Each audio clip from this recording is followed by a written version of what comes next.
till you say we don't believe you. Like, it's important in the checks and balances of the universe that liars not get to make complete narratives for themselves. In the crowd that I have prayed with before dinners many times. And when I thank God, I saw some of those people go to clap, but then notice that, whoa, it's going to be a bad thing on my resume, and then sit back on their hands.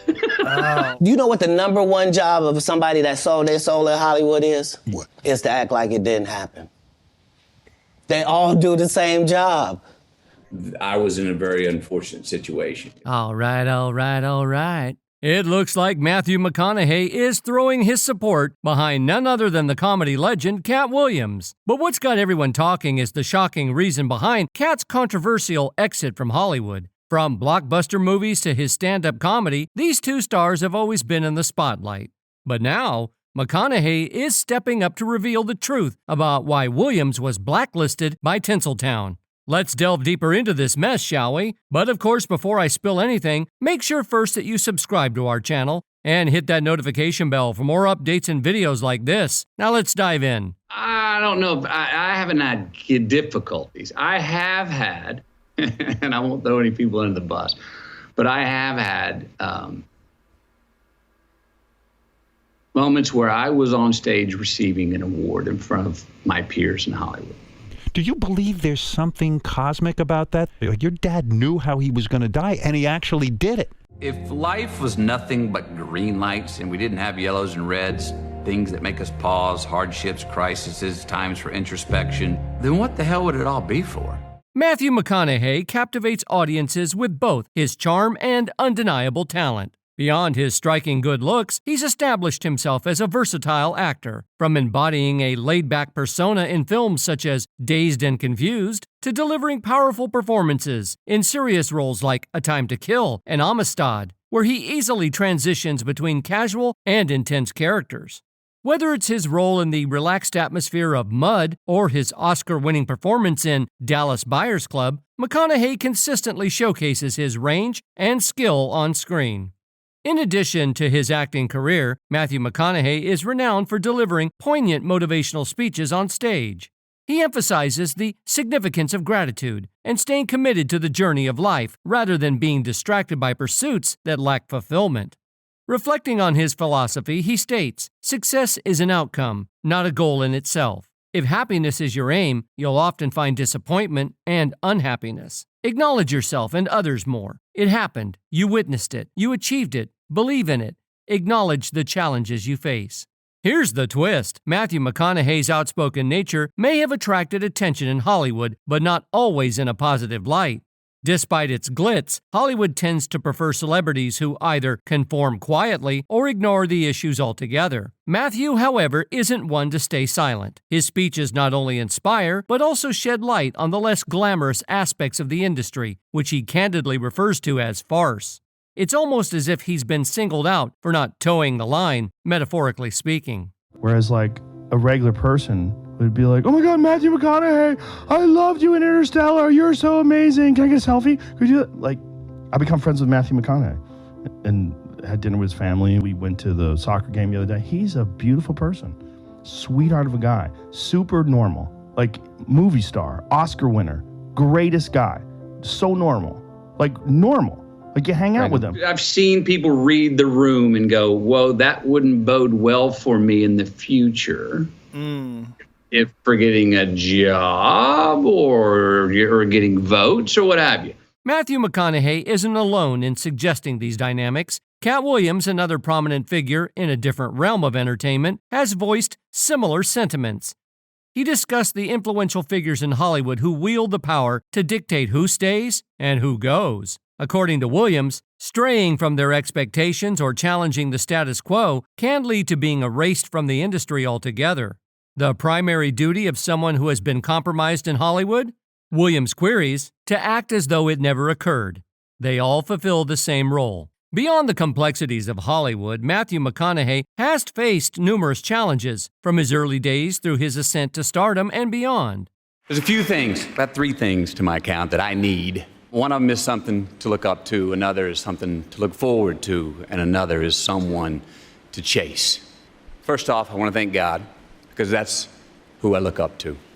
To my family, that's who and what I look forward to. To my father, who I know is up there right now. To my mother, who's here tonight. To my wife, Camilla, and my kids. You are the 4 people in my life that I want to make the most proud of me. Despite his apparent success, Matthew McConaughey's family life was turbulent. He was born in November 1969 in Texas and became well known as a student, winning awards like Most Handsome Student. When he thought back to his early years, he admitted to having seen harsh incidents, but he never believed his parents were dangerous people. Even though he was open to the possibility that other people would view their behavior differently, he remained firmly convinced of the love and support his parents gave him, saying, "Even in those terrifying times, I never questioned the love that Mom and Dad had for us, or the love they demonstrated." In addition to talking candidly about his experiences in Green Lights, Matthew McConaughey has also shared details of some of the most horrific events in his life. He said that he was practically forced into his first intimate experience, which wasn't nice. He clarified that it was a case of blackmail and that he was only 15 years old at the time. He writes, "I was certain I was going to help for the premarital intimacy," in his reflections on the event. He also said that the way that it happened was not how he wanted it to be or thought that it should be for anyone. We're blackmailed into losing your virginity a few years prior to that. Not the ideal way to lose your virginity, but it's how I lost mine. It was very clear that, the way that it was happening to me. He also talked about another difficult incident he had when he was 18 and was attacked by an older man. The actor doesn't see himself as a victim despite these trying times. Finally, he wrote, "I have a lot of proof that the world is conspiring to make me happy, in a positive manner." Even though Matthew McConaughey is now well known, there were many challenges in his way when he initially started working in the entertainment business. For him, it wasn't all plain sailing. According to Entertainment Weekly, during his film school days, Matthew explored hand modeling as a potential career path amidst frequent rejections. Encouraged by a talent agent who admired his hands, McConaughey was advised to stop biting his nails and improve their upkeep. Additionally, he worked as a server at Catfish Station to supplement his income, describing it as a lively venue known for catfish, beer, and blues. McConaughey stood out as the only white server in the predominantly African-American establishment, adding a distinctive chapter to his early career endeavors. You know, when do we say, no, I'm going after the dream, I'm not asking your permission? But as Matthew McConaughey climbed the ladder of fame, it also strained his relationship with his mother. According to People magazine, his mother's attitude noticeably changed once he achieved celebrity status. Their regular phone calls became less about personal connection and more about her fascination with his newfound fame. McConaughey felt like he was conversing with a fan rather than his mom. Matters worsened when private conversations began appearing in the media shortly afterward. Reflecting on this, McConaughey expressed frustration, saying, "I was trying to navigate my own path with fame, sharing personal things with her." Some of those details would end up on the 6 o'clock news 3 days later. He recounted instances where conversations intended to be private suddenly became headline news. Conversations, and then all of a sudden, whoop! What we talked about shows up in the paper 3 days later. What, Mom? That was between us. Oh, I didn't think, what's fine. No, Mom, don't. After 8 years of estrangement due to a breach of trust, Matthew McConaughey eventually reconciled with his mother and resumed their conversations. Rebuilding that relationship took significant effort and healing on Matthew's part. McConaughey's life has been far from ordinary, marked by memorable incidents like the notorious 1999 event detailed in his memoir, Green Lights. Picture this. It's the dead of night, McConaughey at home, relaxed and enjoying African rhythms while smoking a bowl. However, this serene scene was abruptly interrupted when Austin police stormed in, arresting him for disturbing the peace, some weed possession, and resisting arrest. McConaughey, adamant about his innocence, refused to change out of his attire, asserting he was simply minding his own business at home. He viewed it as a principled stand to defend himself against perceived injustice. In the end, he paid a nominal fine of $50, concluding the ordeal. I was at home. Yeah, doing what? In Austin, Texas. I was playing a little music, banging on some bongos. What time of day was it? 2:37 in the a.m., so said the report. Wow. On a Monday morning. So the police come, they knock on the door, you let them in, what happened? Well, no, they didn't really knock. They came on in, and I looked up and saw two, that familiar figure, and it's blue, and you go, oh, that's a cop. Oh, I'm going to turn this down. And turn it down and said, what the hell are you doing in here? And before I knew, The incident sparked a local craze with bongo naked t-shirts popping up all over Austin. However, Matthew McConaughey's life took a serious turn in the early 2000s when he decided it was time for a hiatus. This period, known as the mcconaissance, was born out of frustration with being typecast as the romantic comedy lead. He retreated from the spotlight for a substantial 20 months, reflecting later, I was the rom-com guy. I was the shirtless guy on the beach. That was fine. Those rom-coms were paying for the house on the beach where I was shirtless. Guilty. Tired of the same roles, he turned down a staggering $14.5 million offer for another rom-com, determined to reinvent his career. I cuffed and put against a wall. So were you doing something wrong? Well, I was playing the music a little too loud, and I was playing my bongos a little too loud. And what happened, I think I left a couple of windows open in the backyard, and I had a couple of new neighbors that I didn't get to know yet. Now, and you were naked? Is that also part of the deal? I was buck naked. This break wasn't just a timeout. It was a strategic move to reshape his Hollywood image. McConaughey aimed to become a new idea in filmmakers' minds, and it paid off spectacularly. His return saw him welcomed into a broader range of challenging and diverse roles. Betting on himself proved transformative, enabling him to tackle more complex characters and cement his reputation as a versatile actor. Despite his considerable talent, Matthew McConaughey hasn't always secured the roles he coveted, some of which could have significantly elevated his career. Take, for instance, the iconic role of Jack in Titanic, which ultimately went to Leonardo DiCaprio. When questioned about his audition alongside Kate Winslet and whether he could have portrayed Jack better than Leo, McConaughey disclosed, "No, I didn't get the role. The audition went well, and I actually thought I had it." Kate Winslet-like, and do you think you could have done a better job than Leo?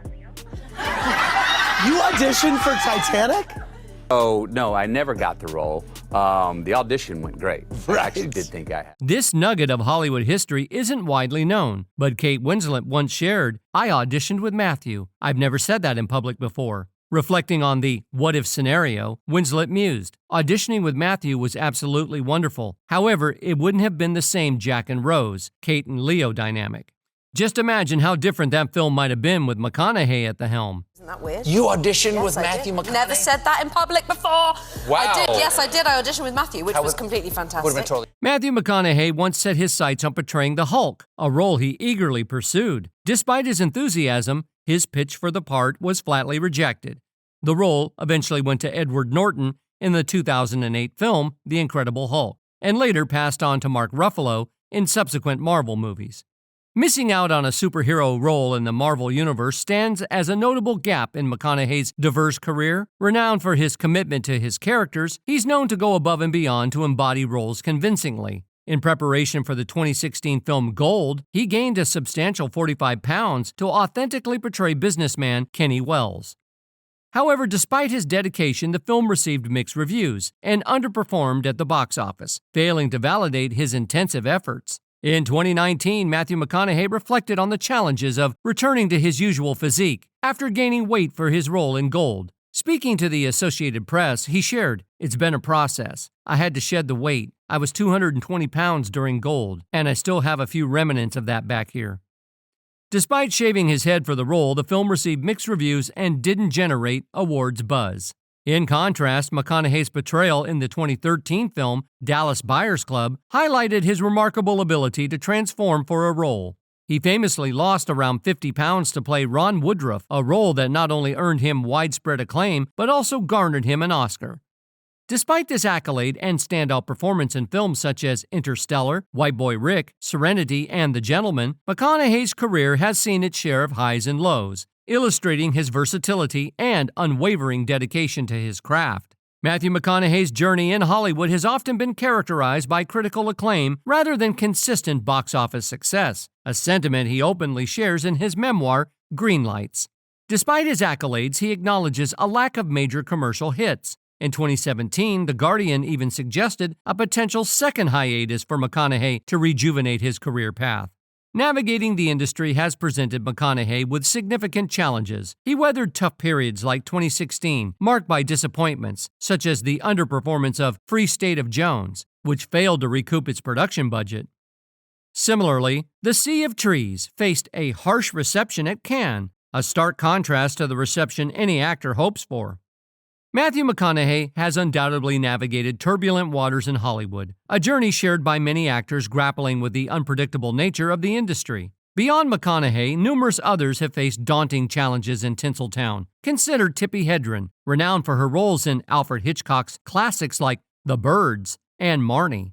Behind the scenes, she bravely spoke out about enduring harassment from Hitchcock during filming. Her refusal to acquiesce to his advances led to further turmoil in her life, highlighting the harsh realities some actors confront in their pursuit of success. These stories shed light on the complexities and darker aspects of Hollywood. He told me he'd ruin my career. I said, do what you have to do. I don't care. She detailed how he threatened to sabotage her career, even blocking Universal Studios from submitting her performance in Marnie for an Oscar nomination. This control extended to effectively sidelining her from work for 2 years, showcasing the significant power studios once held over actors who had limited legal recourse. Hedren's experiences underscores the vulnerabilities actors faced in the early eras. Similarly, Brendan Fraser, known for his roles in films like The Mummy during the late 90s and early 2000s, faced a career setback after alleging an attack by Philip Burke, the former president of the Hollywood Foreign Press Association. Fraser recounted the attack occurring at the Beverly Hills Hotel in 2003. Following this incident, Fraser noticed a decline in career opportunities, including reduced invitations to events like the Golden Globes, which the Hollywood Foreign Press Association organizes. His disclosure shed light on the potential repercussions an actor may encounter for speaking out against influential figures within the industry. Rose McGowan, an actress, accused Harvey Weinstein of SA, alleging it took place around the release of Scream. After reaching a settlement out of court, McGowan asserted that Weinstein actively sought to sabotage her career. She recounted facing threats of blacklisting, highlighting the power dynamics that silence victims who speak out against influential figures in Hollywood. McGowan's accounts underscore the pervasive culture of harassment and the systemic obstacles encountered by individuals seeking justice and accountability. These narratives shed light on the intricate and challenging realities within Hollywood, where power dynamics and allegations of misconduct continue to shape the careers and lives of those in the entertainment industry. Ashley Judd and Mira Sorvino also experienced career setbacks after rebuffing Harvey Weinstein's intimate advances. Director Peter Jackson acknowledged unwittingly contributing to their marginalization during casting of Lord of the Rings. He revealed that Miramax, Weinstein's company at the time, had disparaged the actresses, labeling them as difficult to work with, and advised against their hiring. Jackson later realized this information was likely part of a deliberate effort by Miramax to tarnish their reputations, exposing the manipulation wielded by powerful figures in the industry. Randy Quaid, known for his roles in Independence Day and National Lampoon's Vacation series, faced career turmoil during the filming of Lone Star Love in 2007. Reports surfaced of Quaid clashing with crew members, exacerbated by his wife Evie's disruptive behavior. She sent inflammatory emails to producers, shared provocative photos with a gun, and surreptitiously filmed rehearsals against regulations. Consequently, Quaid received a lifetime ban from the Theatrical Union Equity and was dismissed from the film and fined $81,000. Adding to the bizarre saga, Quaid claimed to be targeted by a group known as the Star Whackers, allegedly involved in the demise of Heath Ledger, David Carradine, and Chris Penn, creating an eerie atmosphere of conspiracy around him. Corey Feldman, a prominent actor in the 1980s with roles in The Goonies and Lost Boys, experienced a downturn in his career. He attributes this decline partly to being blacklisted after speaking out against the rampant maltreatment in Hollywood. Feldman's advocacy shed light on the systemic issues within the industry, where speaking truthfully about maltreatment and misconduct could lead to professional ostracization. His story underscores the challenges faced by actors who bravely confront the darker aspects of Hollywood's culture. Corey Feldman has persistently pursued the creation of a documentary exposing SA in Hollywood, drawing from his own first-hand experiences. However, securing financial backing has proven challenging due to potential repercussions for influential figures in the industry. His path has been marked by difficulties, exacerbated by struggles with substance overuse stemming from the trauma he endured. As the #MeToo movement gains momentum, Feldman's allegations are increasingly garnering serious attention. He now directs his efforts towards advocacy, particularly concerning child maltreatment within the entertainment sector. Monique has openly voiced her belief that Lee Daniels and Oprah Winfrey have sabotaged her career. The tension has been simmering for years, recently surfacing again during an interview on Club Shay Shay. Monique accused Oprah of taking roles that were originally intended for her, citing examples such as The Butler and a Richard Pryor biopic, where she claims Daniels initially offered her the role of the grandmother, only for Oprah to later secure the part.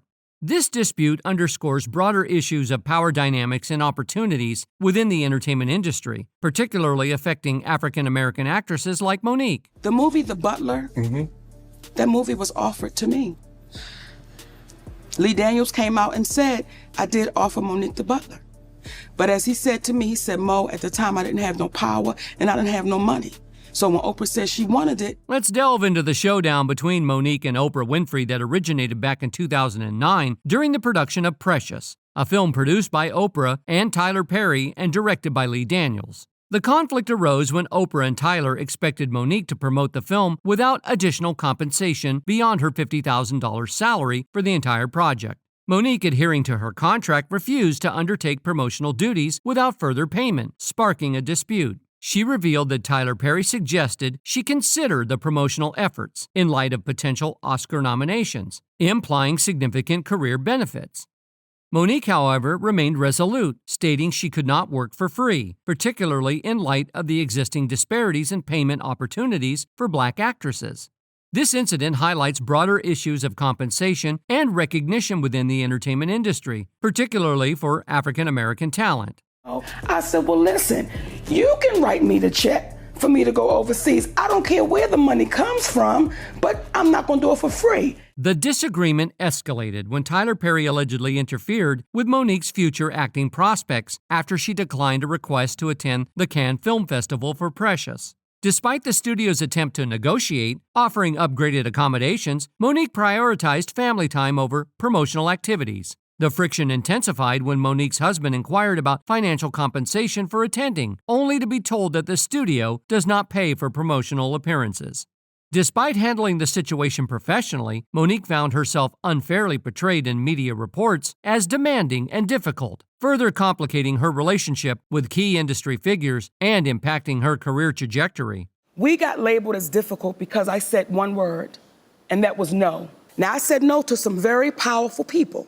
I said no to Oprah Winfrey. I said no to Tyler Perry.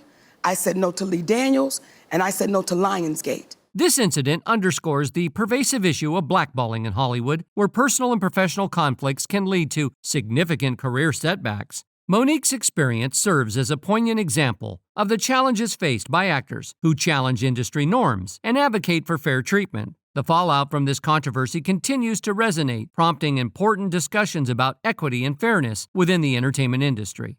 Her story highlights the ongoing struggle for equal opportunities and fair compensation, especially for actors from marginalized communities.